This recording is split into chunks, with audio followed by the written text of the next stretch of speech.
souvent on demande à quoi sert la philosophie. Alors, entre autres, la philosophie sert à développer son esprit critique.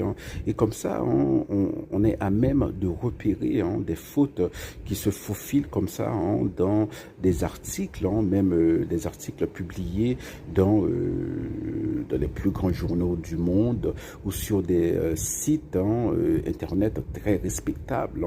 Voilà.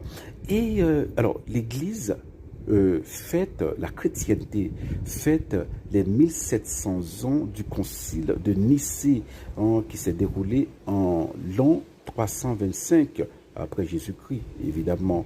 Et alors, c'est le premier concile œcuménique. Cela veut dire œcuménique dans ce sens, cela veut dire que tous les évêques voilà, du monde chrétien étaient présents à ce concile. Et un site qui est respectable dit que le patriarche de Constantinople, qui est voilà le chef honorifique de l'Église orthodoxe, des Églises orthodoxes, parce que il y en a plusieurs et elles sont autocéphales, mais elles reconnaissent Bartholomée Ier comme voilà comme leur chef honorifique. C'est pas comme le pape, c'est plus honorifique. Et donc le site dit que Bartholomée Ier a célébré une messe pour fêter l'occasion des 1700 ans du concile de Nicée. Mais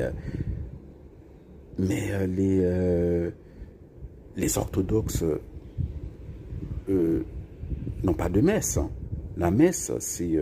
D'ailleurs, messe vient du latin. Dans l'Église orthodoxe, la langue, c'est pas le latin. C'est plutôt le grec, le plus souvent. Et bon, voilà, c'est pas la messe. La célébration eucharistique chez les orthodoxes, c'est la divine liturgie.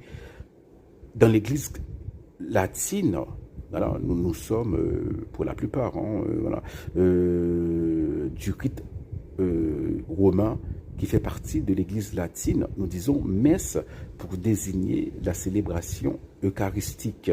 Mais dans les églises orthodoxes et aussi dans les églises catholiques ralliées à Rome, mais de rites byzantins, de rites orientaux, on dit divine liturgie et non messe.